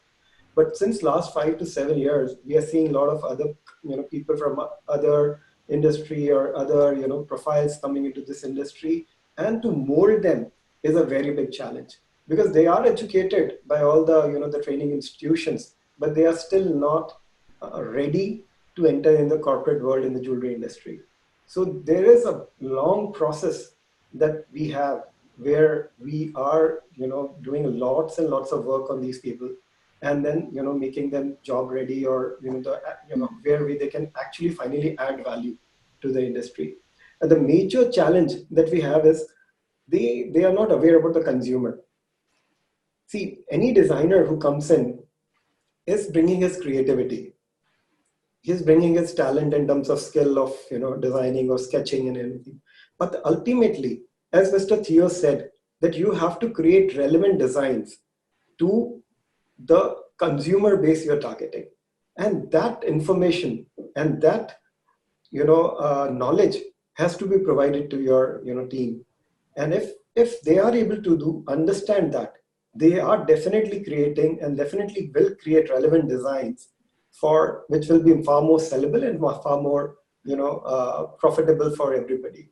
And that's why even in the post-COVID scenario, we will see the same thing happening. That you have to understand the consumer psyche. Your design team has to understand the consumer psyche, what they are going to look for in a jewelry design post-COVID, and you have to adapt and design that kind of a product and bring it to the table.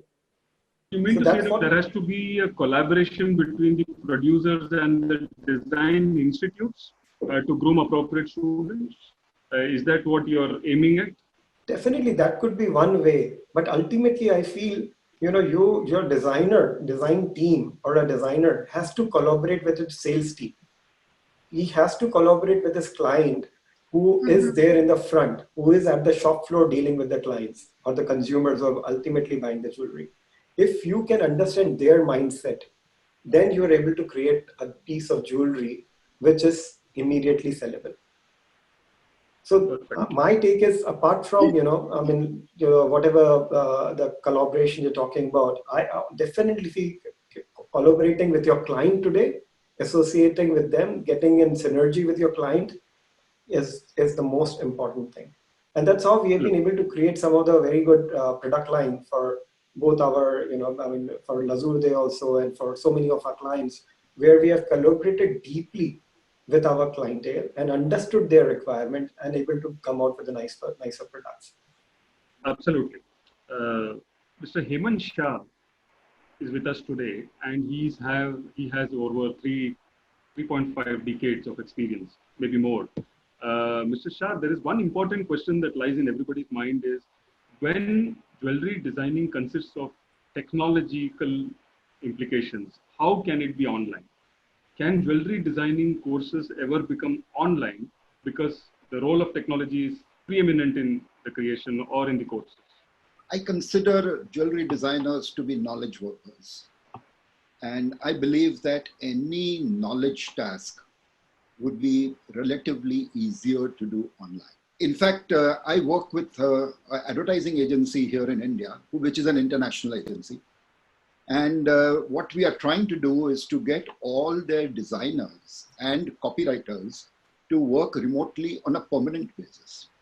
Not only that, we are trying to make them into entrepreneurs. There's a dual purpose to that. It's not just about turning them into entrepreneurs, but we are working out a scheme where the company will bear lesser of a fixed cost and let them also do other work that gives them an opportunity to grow.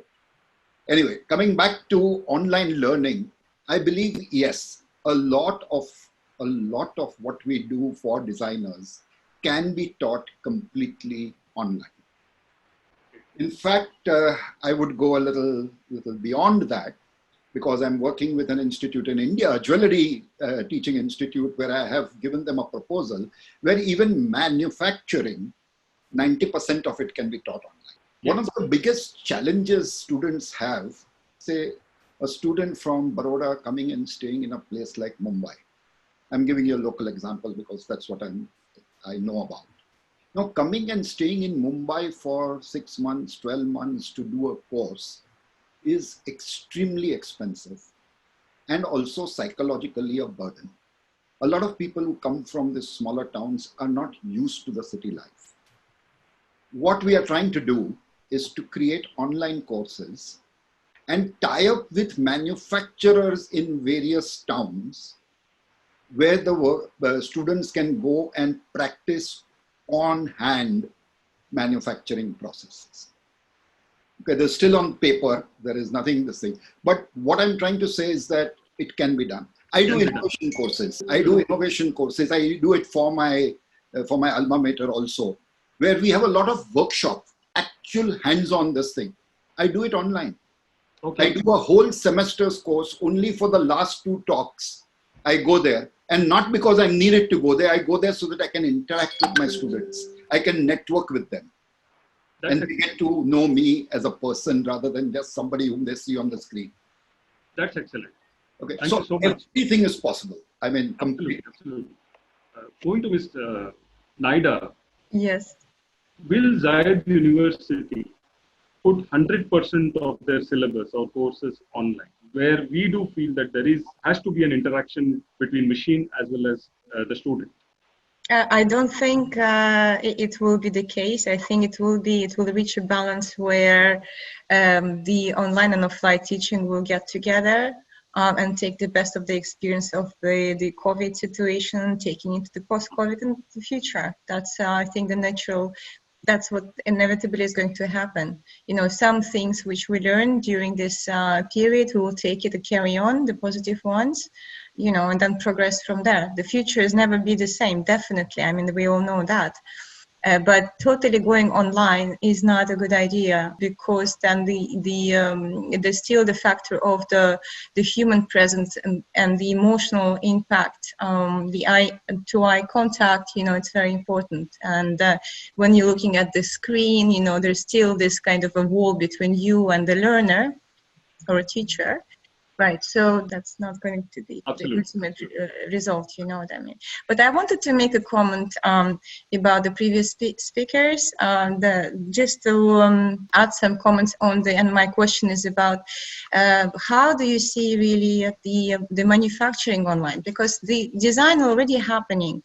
Yeah, and in terms of the design, I just wanted to add something to what Tarun said, is that it's very important for the student, for a young designer, to learn from the history, which is being ignored, unfortunately, not like before when young Fabergé, for example, had to learn when he was 12 at the workshop and doing some simple stuff for years before he actually made a name, right? That's not the case anymore. Unfortunately, this tradition is going away. Right, but it's very important for any designer who wants to make a career to know how to design, sketch, design, get an idea, and manufacturing techniques. Because if this knowledge is missing, then there will be holes and gaps in the design, definitely, and that's a very long process then to get design to a perfection. In that case, I totally agree with Tarun, like many other points he mentioned. Okay. Thank you so much, Ms. Naida. Thank you. I would like to get in Mr. Sanjay Jaiswal at this juncture. At a time when we are looking at a volatile situation where various other sectors have announced job losses, there is a slowdown in the economy. I would like to know from Jewel Goldie, has been known to sustain all their staff members and they have already opened up operations. Mr. Jaiswal, can you come in here and tell us the secret? It is nothing like secrets, no? No. It is nothing like secret, but I will definitely like to touch upon the previous conversation. See, the ultimate designer is the creator, or you call it nature, you call it mighty creator God, and he also not designed the thing 100% digitally, or I mean to say through software or through some program. There should be, and it is a part of nature that the physical activity happens and the designs come out. It is in the form of, you know, rock, it is in the form of the shape of earth. And if you see, sometimes you try to organize things too much, and once you go to the forest, you see, no, it is kiosk kind of a thing, nothing is organized. But still, every nature, no, nature build up itself in the kiosk also. A new design comes up, a new plant come off, everything comes up like that in the natural process. And when you see something like a organized garden, you know, and that require maximum of your attention, and you draw a limit of withdraw a limit of attention, and you know what the garden will be. So sometimes a nature from the distant it looks like puzzled, but that is the main creator. From there we can have a pick of the idea how the design should be thought about and all these things. Well, when you ask about the jewel gold, it is nothing like secret, but we strongly believe that it is a kind of ecosystem, and we always look for the natural instinct of the people in terms of designer, and then we try to build up in within the system. We believe in the multiple culture and multi demographic team, and we wanted at least in the design sector, it is organized, but organized like a forest. It is not very Absolutely. organized garden. Thank Absolutely. you. Thank you very Thank you. much. Thank you so much, Mr. Jaiswal. We have a question for Mr. Ayman Al Hafar. Do you think technology is a blessing or not a blessing for the jewelry industry? If it is, how? First of all, I think to have a competitive edge as a big company, you should own all the technology to be introduced in your collections. That means we start some collection before 5, 6 years where we were owning some technology that was not affordable for all. We invest in Italy and we create this technology for us. And the deal was with this Italian company is to keep this technology for us for 5 years. During this 5 years, we were producing product and selling with high gross margin for us. This has helped us a lot. Why? Because design could be imitated in 3 to 6 months, while technology cannot unless the technology is affordable for all. Whenever you buy or invest in a technology and it's forbidden for others and it's only for you, that means you could create a lot of ideas, a lot of collection, and you could sell it with the price you like, and there is no competition. So I believe the success is how much you could own as a new technology. It's not only design, because the reality today, we are selling a product combined between design and technology. Design, it's easy, could be adopted from others, but technology, if you don't own it, it cannot be easy for others to do. So I think, yes, the technology adding a lot of value for manufacturer and for the brands.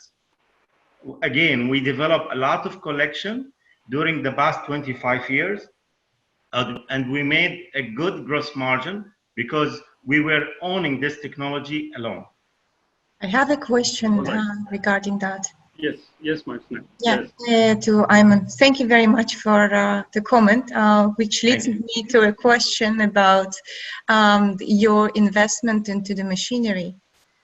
For example, let's say you are investing a lot of money into purchasing a particular machinery, right? Like, and Correct, then yeah. 1 year later, you have a new model which is faster and more efficient, saving you materials and so on, working on less electricity or without. So what are you going to do then? We sell the old technology and we buy the new one. Yes, but then, I mean, By the way, Lazordi is the 4th largest manufacturer worldwide. So whatever technology available worldwide, we are buying. Whenever there is something new, we are buying the old technology, we are resell it again. We have a big center to sell the current technology for others, and we keep the new technology for us. yeah, I see. But I mean, my question was about, how do you sustain worldwide, the wastage of the materials, you know what I mean, right? Like, for example, how many computers now no longer in use, right? And it's becoming a rubbish. It's not, nobody's going to use them, right? So same thing with the machinery. So instead, maybe the opportunity lays into upgrading, the perspective of upgrading the machinery rather than selling and buying. Sometimes to upgrade the same machinery, it will cost you half of the new machinery. This is number one. Still, when you upgrade it, there is some function cannot do similar to the new technology. Third, part of the old technology, by the way, still we are using. Why? Because today, I think the past 8 to 10 years, there is not a major high new technology available. So what we are doing really is a combination between different technology to create a new collection. This is what we are doing nowadays. I see. Thank you so much for the answer. Thank you. Mr. Subbu, I want to just add on to what Mr. Yes. Ayman has said just now.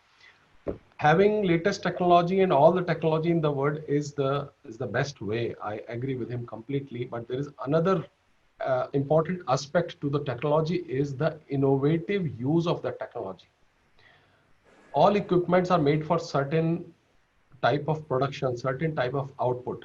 But to use it innovatively for other things is very important. And every gadget, I'm sure everybody will agree here, every gadget, even our smartphone, is capable of many more things. We never knew it 10 years back. But now same phone is being used for all these. So innovative use of technology should be incorporated where education comes in. And that's what is the need of the hour, that instead of going for, Ms. Naida also said that new technology, because for small institutions, small companies, it's difficult to sell that old 3D printer and buy a new one.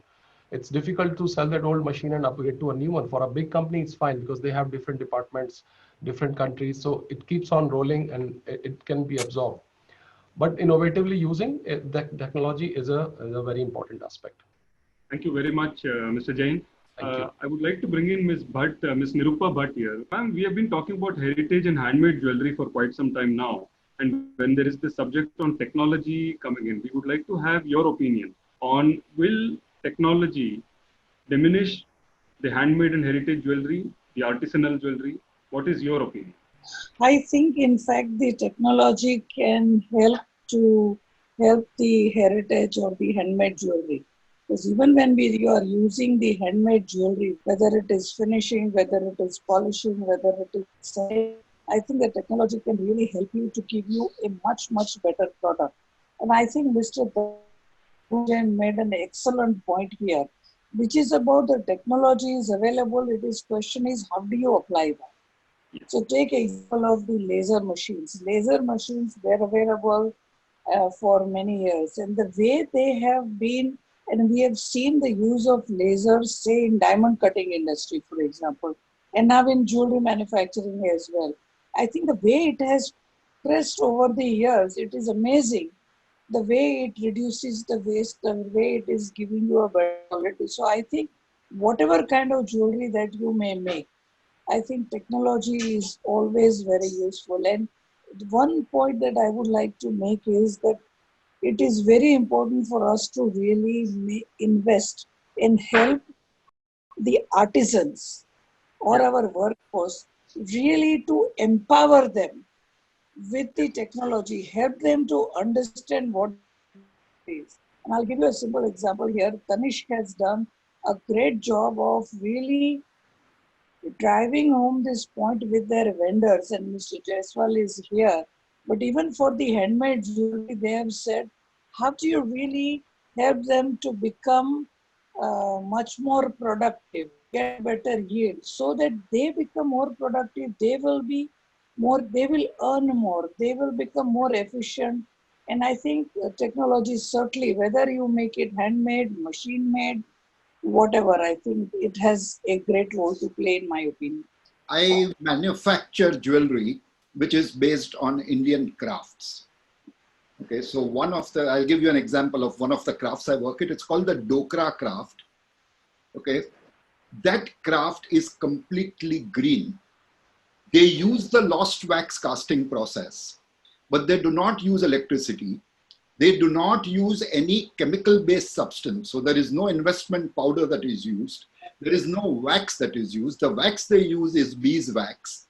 Instead of investment powder, they use a particular sticky mud that is available in the area in which they operate.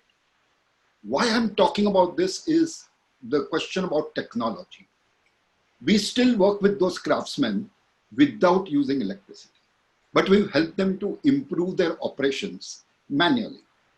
To give you an example, the furnace in which they melt or they make the wax go away, they used to fan it using a cardboard fan, a sheet of cardboard which they would fan. After some time, we got them a bellow. Now, as the work increased and their hands became strong enough, we said, now we need to focus on their legs. So we got them a cycle, which we put on a platform. And now, instead of bellowing with a hand, they pedal and the fire lights up. But at the same time, these same craftsmen know how to use a computer. I email my orders to them, and they will manufacture it and send it to me. But my product is all green. So where to apply technology depends on the USPs of my USP is that my product is green. Okay, so for me to go and give them a burner which is going to make their life way easier, but that doesn't then serve, that kills my product story. Absolutely. So the use of technology is going to depend on a lot of things, which is the vision of your company at the end of it. Absolutely. Absolutely. Thank you so much, sir. Thank you for your opinion. One final question which has come for Ms. Naida. Yes. What are the specific courses that you are going to include in your syllabus, keeping in mind the situation or the new normal that we will be facing? Are there anything new that is going to happen with Zayed University? With Zayed University, because we don't have a major just yet, so we're gonna carry on with the courses, using new opportunity, inviting international professionals who can do the workshop, online workshops, or the lecture, which is now available. And please send me your advices and proposals, and definitely I'll take it further. Here's the opportunity. Yeah, right.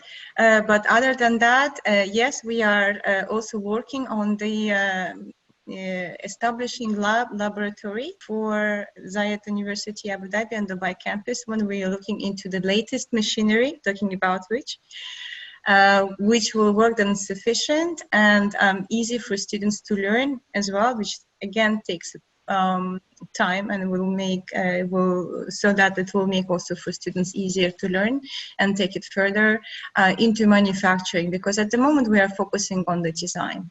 I would just want to give 2 tips on innovative use of technology to all the designers today, so they have some good takeaway from the webinar.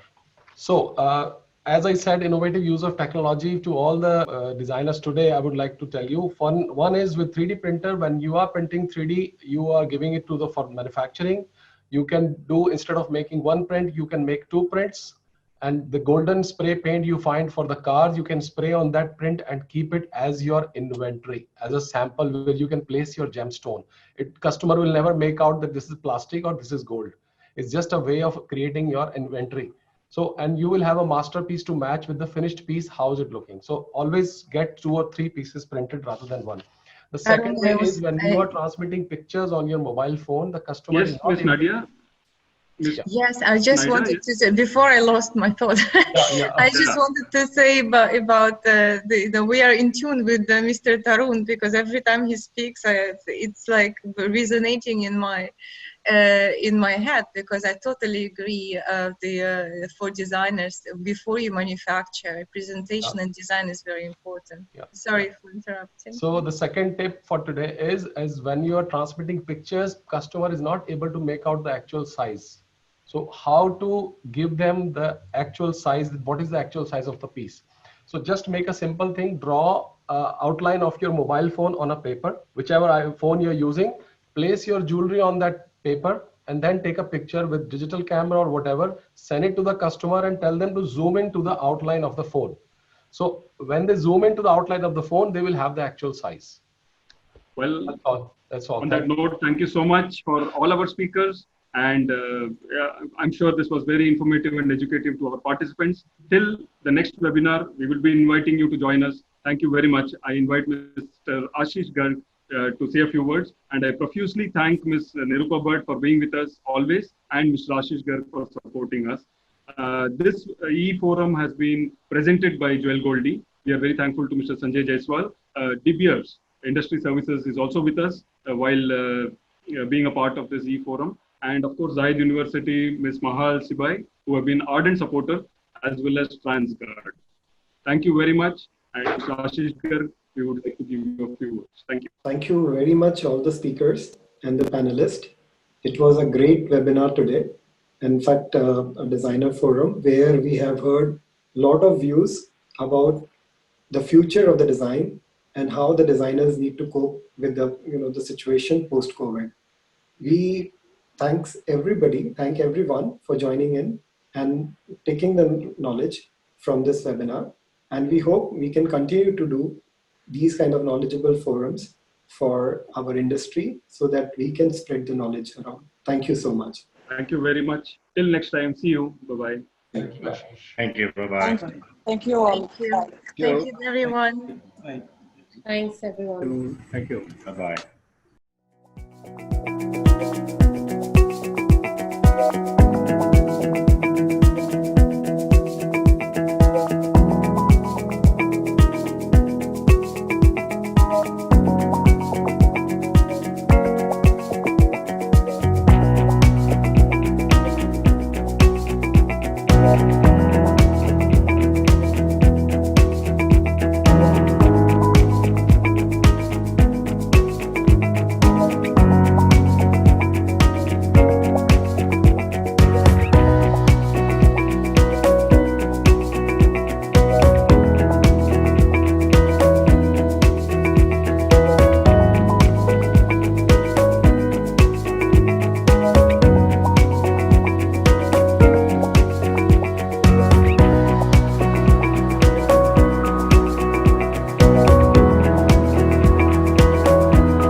This is a diamond created completely by nature. A precious mineral older than life on Earth. We can quantify its value using the 4 C's: color, cut, clarity, and carat weight. But to know what makes it truly special, we must go beyond. At the De Beers Group, we want to share our expertise with those who value these exquisite gems as much as we do. Let us take you on a journey 3 billion years into the past and hundreds of kilometers below the surface of the Earth. This diamond was born from naturally occurring extreme temperatures and crushing pressures. Carried to the surface by deep source volcanic eruptions, it has lain undiscovered for geological ages, until now. With pioneering exploration and mining technologies, we can find and extract it. With expert cutting and polishing, we can bring out its inner light. And with extraordinary knowledgeable people, we can share our passion with the world. From mining to grading, we at the De Beers Group have expertise in every stage of the diamond pipeline. This has given us the tools to build innovative, flexible and enriching courses, both online and laboratory-based, to help you better understand how these stunning gifts of nature came to be. Because if you love diamonds, your customers will too. Go beyond the 4 C's. Discover a story billions of years in the making.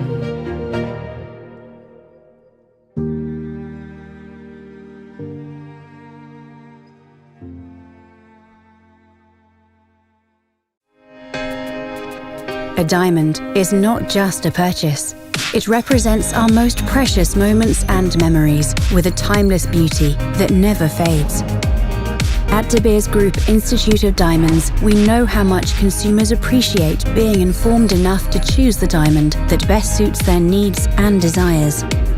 But making this choice isn't easy without expert advice supported by reliable and precise grading. That's why we offer a premium grading service intended to build and maintain relationships based on trust that keep our clients returning again and again. De Beers Group Institute of Diamonds benefits from over 130 years of leadership and expertise with unparalleled access to cutting-edge research and technology, ensuring that all of our products are natural, untreated diamonds graded to the highest level of accuracy, integrity, and consistency. So how do we maintain these exacting standards? First, We operate a strictly anonymous black box system, which allows us to treat each diamond we receive equally and without bias. Second, the technology we use is designed and engineered by us, ensuring uniformity across every single one of our laboratories. And finally, each diamond is carefully studied by no less than 3 highly qualified diamond experts who separately allocate each grade with an expert eye. Our grading reports are designed to help you understand what makes each diamond truly unique. We take pride in being a source of support for our customers and in guiding them from a position of trust through every step of their search for their perfect diamond.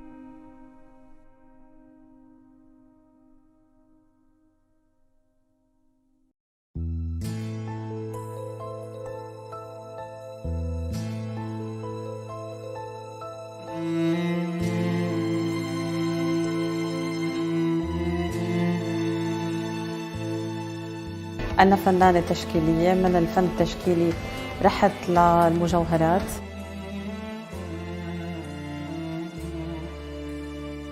الكولكشن بتبتدي بس ما بتنتهي، يعني مش إنه أنا بنزل كولكشن وخلص لهي السنة وبس.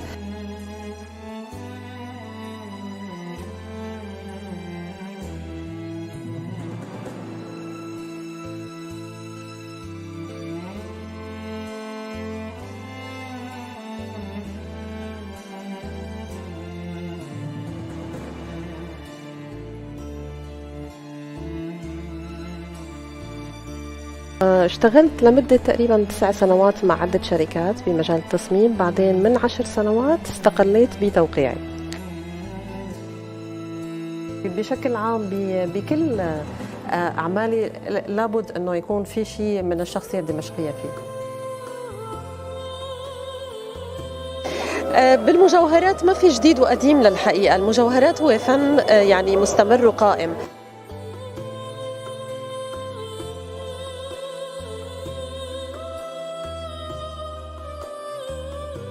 إنه الفكرة الأولى لما بتبلش معي بتبلش بمكتبي، تنطلق من هنيك على الورق وبترجع بعدين تتطور